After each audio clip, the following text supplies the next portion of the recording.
Hai, konnichiwa, japonês otaku no Clauber desu. Minasan, genki desu ka? Hoje o vídeo vai ser em português, né? Eu vou falar bastante aqui. Eu queria que todo mundo me entendesse bem. Então, a partir de hoje eu vou começar a fazer alguns vídeos com alguns temas mais básicos sobre a língua japonesa, né? Eu vou fazer uma série que eu tô chamando de Ohayo Nihongo.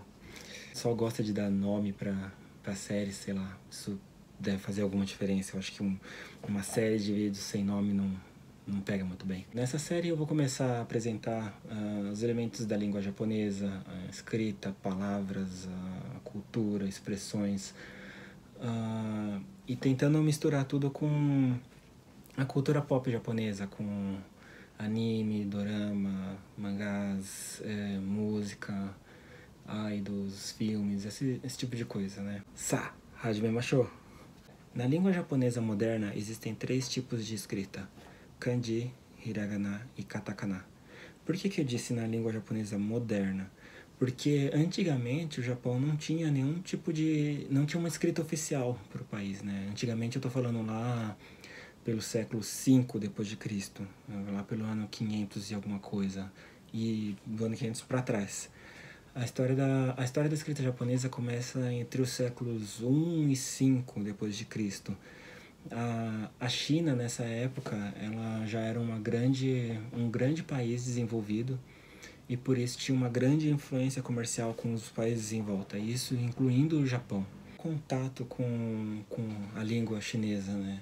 Isso acontecia através de cartas, de documentos diplomáticos, por causa das transações comerciais que rolavam entre um país e outro, ou com a chegada de chineses no Japão mesmo. Vinham chegando estudiosos, escribas, monges, pessoas que já tinham esse conhecimento da cultura escrita, né? A formação acadêmica sempre foi uma coisa elitizada, né? Sempre foi uma coisa controlada pela elite dos países, pelos nobres, pelos religiosos, pela realeza, por esse tipo de gente, né? Essas eram as pessoas que iam chegando no Japão nessa época. São as pessoas que eram responsáveis pelas negociações comerciais, eram responsáveis pela troca cultural e foi assim que os japoneses foram tendo o primeiro contato com a escrita chinesa.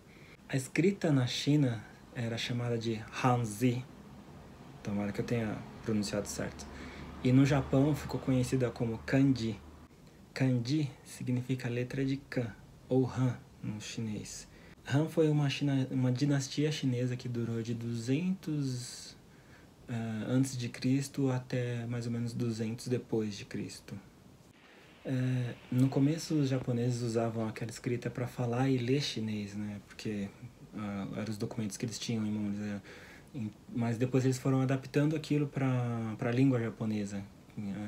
Eles começaram a usar os caracteres chineses como fonogramas, ou seja, era importante o som que aquilo ali representava. Você via um desenho ali e aquilo tinha um certo som e você usava aquilo ali para representar um som correspondente na língua japonesa.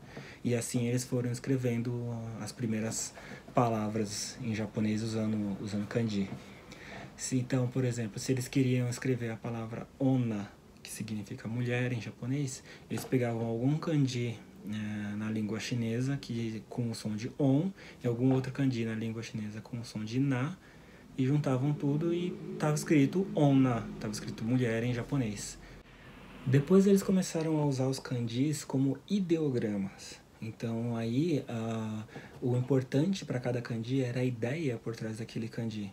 Então, por exemplo, quando eles queriam escrever a palavra onna, eles usavam esse símbolo, que passa a ideia de mulher ou de feminino na língua chinesa. Mas eles liam como onna, que é a leitura japonesa, que é como você fala mulher em japonês. Então você usava um símbolo chinês, mas você lia como um japonês. Mas aí começa a pegadinha. Porque existia a forma chinesa de ler aquele ideograma. E eles ainda liam livros chineses, eles ainda tinham aquele contato com a língua chinesa. Então o que eles fizeram? vamos descartar a língua chinesa, vamos descartar a leitura chinesa? Não, vamos usar as duas. Daí que começou a surgir as duas ou mais leituras para cada kanji. Por causa dessa situação de ter a leitura chinesa e a leitura japonesa para um mesmo ideograma. Para essas leituras, então, nós temos a leitura onyomi, que é a leitura baseada no som, que é a leitura baseada no kanji como um fonograma. E nós temos a kunyomi, que é a leitura que diz o que aquele ideograma significa em japonês. Existe uma curiosidade aqui que a onyomi de cada kanji não é pronunciada exatamente igual seria no chinês, né? Aquilo ali é uma pronúncia aproximada do som que os japoneses ouviam com o som que eles conseguiam reproduzir. Porque o jeito de falar do chinês e do japonês é muito diferente. Então, eles pegaram aquilo ali e eles deram uma adaptada. Então, se você pegar um kanji e você vê que a pronúncia dele em japonês, mesmo sendo a leitura chinesa, não é igual à pronúncia dele em chinês, é por isso. Aí surgiu um outro problema no uso do kanji no Japão. Os kanjis, eles foram criados na China, logicamente, então eles eram usados perfeitamente para representar coisas que tinham na China. Tudo que era possível um chinês ver no seu país era possível representar em kanjis. Só que, nesse momento, eles estavam sendo usados no Japão. E no Japão começavam a ter várias coisas que não era possível representar com os kanjis, pensando neles como ideogramas. Então, o que os chineses fazem nesse momento? Eles usam o Hanzi como fonograma. Eles fazem aquele uso de pegar esse Hanzi aqui tem esse som, esse Hanzi aqui tem esse som, junta esse e dá essa palavra aqui. E aí, o que os japoneses fizeram também? Fizeram a mesma coisa. Começaram a usar,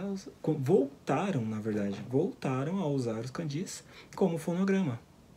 Mas eles já tinham parado com esse negócio, já tinha evoluído para usar o kanji como ideograma. Agora estão usando ele como ideograma e fonograma, tudo junto. Então, aí, para preencher essa situação, os japoneses começaram a fazer adaptações dos kanjis. Já era meio que um costume, em vários documentos da época era possível ver que já existiam anotações, rascunhos, onde eles iam fazendo marcações para poder dizer qual que é o som daquele kanji. Eles iam fazendo uma colinha, eles iam fazendo ali um rascunho, falando, olha, esse kanji aqui ele tem esse som, esse kanji aqui tem esse som. Então eles começaram a fazer isso, só que isso foi mais difundido, isso foi virando norma, isso foi virando normal. E aí eles começaram a ter essa mistura de kanji como ideograma, kanji como fonograma. E quando o kanji, né, nesse momento, tinha só essa função de fonograma, eles começaram a ser chamados de kanas. Kana, se você for traduzir, ele significa alguma coisa como nome temporário, palavra temporária. Então é como se aquele kanji ali ele tivesse aquele uso temporário só para representar aquele som, mas que na verdade ele tem o seu uso normal, que é o uso do ideograma. E o que são os kanas? Eles são o hiragana e o katakana. Essas terminações gana e kana, na verdade, são a mesma palavra, com uma pequena diferença aí de pronúncia. Isso acontece bastante no japonês, eu falo sobre isso algum outro dia. Resumindo muito, o hiragana e o katakana surgiram de duas coisas, desses rascunhos que eu falei, dessas anotações de como seria o som de cada kanji, né? E eles foram surgindo de simplificações de kanjis. Escrever kanji é muito trabalhoso, vocês vão ver que é um saco. Então, eles, com o tempo, foram surgindo essas formas simplificadas dos kanjis. Corta aqui, tira ali, pega só a primeira parte, pega só a última parte, escreve só isso aqui, e isso foi servindo. É só pra me lembrar aqui qual que é o som, só pra me lembrar qual que é o kanji. E isso essa gambiarrinha, essa coisinha, ela foi virando oficial, ela foi crescendo e ela tá aí até hoje. Então é isso, gente. Eu pensei que esse vídeo ia ficar enorme, no final acabou ficando um pouco menor do que eu esperava. É um resumo do que eu consegui achar da história da escrita japonesa aqui nas minhas pesquisas, lendo uns livros, vendo na internet, né?